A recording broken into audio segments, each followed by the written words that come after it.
Hi everyone, Paul here from FamilyWheels.ca with another car review for your growing family. And this week on the channel, we're talking about something that you will either really love about Toyota or it kind of drives you nuts. And that's the company takes their sweet time when it comes to replacing its vehicles. When they've got something they like, they really don't mess with the formula for a good long while. Take the Sequoia. This is a vehicle that I remember driving around in back in the late 90s when it was just a sub-trim of the 4Runner. But in the year 2000, a larger standalone version of this car was released to the North American market. It took 8 years after that for a second generation to be released, and guess what? We are still 10 years later in that second generation vehicle. Now granted, it has had some facelifts along the way, technologies have improved, but it is still largely the same car at its heart. So can the Sequoia still hold up all these years later in what is a very competitive SUV market? Let's check it out this week here on Family Wheels.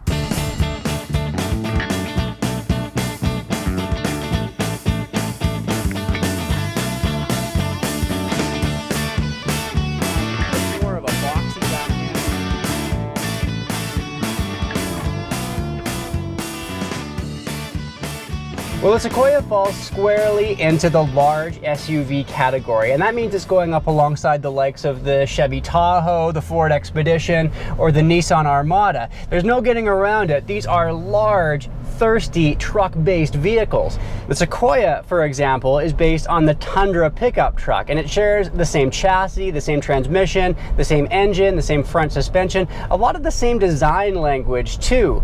But amazingly, in a time of constant reevaluation, a time of constant pushing of the envelope, the Sequoia's 5.7 liter V8 and its 6-speed automatic transmission has gone unchanged since 2008. That's unheard of these days, and it means that it has fallen well behind on things like fuel economy or towing capacity. We're averaging this week, despite driving with kid gloves to try to keep the fuel consumption down, a rather astonishing 16.5 liters per 100 kilometers. Now, to put those numbers into perspective for you, we used to get better fuel economy out of the 1-ton pickup truck that we used to own with a 3,500-pound truck camper in the back of the thing. These numbers, they're kind of unforgivable in 2018. We compare it to the brand new 2018 Ford Expedition that we were testing a few months ago, and that has best-in-class fuel economy. We were averaging 12.5 liters per 100 kilometers.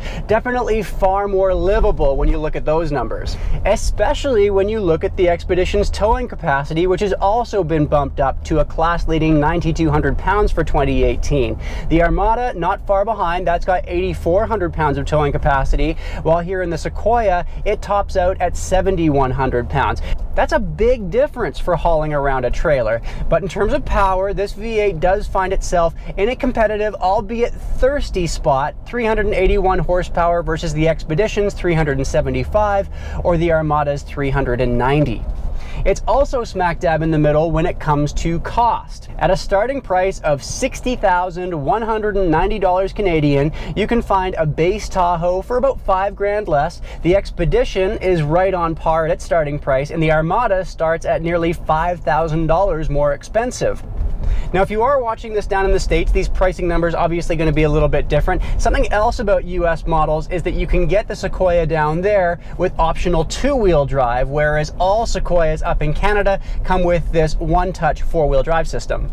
Now, we are in the base SR5 trim here this week, and for that $60,000 price tag, you get 4-wheel drive. You also get leather, a sunroof, LED headlights, 3 zones of climate control, these handy motorized third-row seats for easily flipping them up or down, and new for 2018, all trims of the Sequoia come with Toyota Safety Sense. That gives you adaptive cruise control, lane keep assist, and forward collision mitigation braking.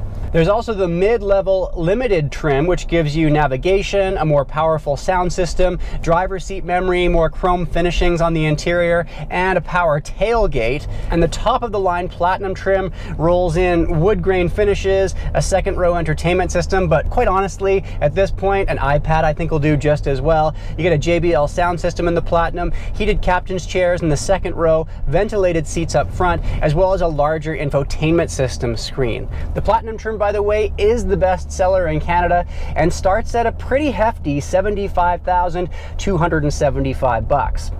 Now, while it's still largely the same truck from all those years ago, there are some new tricks up its sleeve for 2018, including those safety features bumped into all trims. There's also a new front grille for a slightly updated look. And then for the mudboggers amongst us, the new TRD Sport trim, which is all blacked out with TRD badging, larger 20-inch wheels, Bilstein shocks for better off-roading performance, as well as a front and rear sway bar and ground clearance alarm for those moments when you really get into some gnarly off-roading situations. This new trim could very easily make for the most off-road capable SUV in this class, so if you're into that kind of thing, certainly worth a look. But for a $60,000 truck in the year 2018, I'm still missing a lot in here. Many of the interior materials are pretty cheap feeling. Just take a look at the old switchware in here. These weird heated seat switches from my grandma's 2002 Camry. I don't know what these are about. I see them in a few Toyota vehicles still. There's also only one USB port in the whole cabin here on the SR5 trim, and this tiny 6-inch infotainment system screen on the lower trims also looks pretty dinosaurish. And no matter which trim, by the way, there's no smartphone compatibility through things like Apple CarPlay or Android Auto for you in the Sequoia. It also has a noisy cabin. We're measuring 69 decibels at 100 kilometers an hour in here, which is on the louder end. And the Sequoia isn't my favorite highway cruising vehicle for another reason as well, and that is this super light, touchy steering feel. For a vehicle of this size, if I were dealing with a crosswind of any kind, or if I were towing, it could get downright spooky. But speaking of steering, here's something shockingly good about this truck. Despite its rather gargantuan size, its turning radius makes it damn near nimble in the urban environment. Now don't get me wrong here, parking the Sequoia in a busy parking lot is still no cakewalk, but spinning it around to, say, quickly score a space was surprisingly easy. I'm also really digging the legroom in here. As a 6'2" tall guy, I often get into the second or third row, even in larger SUVs, and feel a bit hemmed in, but I've got legroom to spare in every single one of these rows. One issue I am having though, and Devin noticed this too, even though she's just 5'7", this seat here in the driver's position doesn't lower down nearly as much as either of us would like, and it means that for me, despite it being such a big vehicle, I've just got about an inch of extra headroom in here, and also my sight lines feel just a little bit off.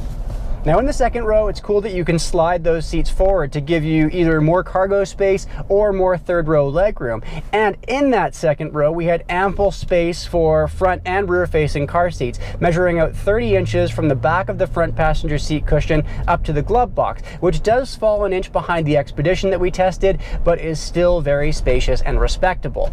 Now one bummer about the Sequoia's second row is that on that top of the line Platinum trim, you can only get the second row with a pair of captain's chairs. That bumps down your seating capacity from 8 to 7, and it also makes it trickier to contain things like the family dog or a big haul of groceries when you're driving around with them in the trunk. In fact, my sister-in-law and her husband bought one of these trucks a few years ago, and they opted out of the Platinum trim specifically because they wouldn't be able to fit 3 right across that second row. This is something that I see in a lot of top-level trimmed vehicles, and it's a complaint that I hear from a lot of families. They want all of the luxurious appointments, but they don't want to deal with those captain's chairs. Now when it comes to the third row in this truck, it falls just slightly behind the class-leading Expedition, but the Armada and the Tahoe fall actually quite a ways behind in terms of third row legroom. And the Sequoia offers up a decently comfortable place to sit back there. No knees around the ears or anything like that. It also offers up a recline function in the third row for a bit more of a luxury ride, but if you do that, you will be giving up on some of the cargo space that's right behind you. Now speaking of the trunk, let's get to cargo capacity while we're at it. We have 535 liters behind that third row when it's up, which means that we needed some clever packing to fit our standardized trunk test back there. A stroller, a backpack, a diaper bag, a couple bags of groceries, and a soccer ball, but we did manage it. You pop that third row down though with these super convenient motorized seats, and the Sequoia just knocks it out of the park with 1,886 liters to play with. That beats out all of its big competitors by between 200 and 400 liters, and it's room enough for all that gear that we always test, plus our 80-pound dog with room to spare for a trip off to Costco on your way home. And speaking of the family dog, I absolutely love the motorized window that you can get in the 4Runner, the Tundra, and here in the Sequoia.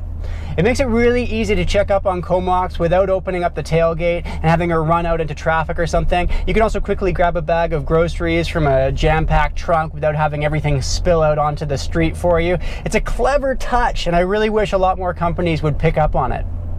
Well, the Sequoia isn't exactly what you'd call a volume seller up here in Canada. Just 755 of them sold in this country in all of last year. Meanwhile, over 10 times as many 4Runners rolled off the lot, while over 20 times as many Highlanders are sold. And there's no getting around it, the Sequoia just kind of feels a bit old at this point. Yes, it does have some of the latest and greatest safety features, but it feels to me as though they've been tacked onto a vehicle that is 10 years old, and that's exactly what we're dealing with here. But as is the case with so many Toyotas, it's a truck that promises to just keep on ticking. In fact, for its 6th consecutive year, the Sequoia has won the ALG Residual Value Award with rock solid resale. So maybe that's a sign that people weigh things like tried and tested reliability over things like the latest and greatest smartphone connectivity. But before you make up your mind for good, do yourself a favor and take out the all-new Expedition for a test drive as well. It's a truck that leads the class in everything from fuel economy to towing capacity to second and third row legroom, while still topping out a lot of auto organizations' most reliable vehicle picks too. If you've decided that you just really need to have a vehicle that's this big, then both of these giants in this full-size SUV segment certainly have their own standout benefits.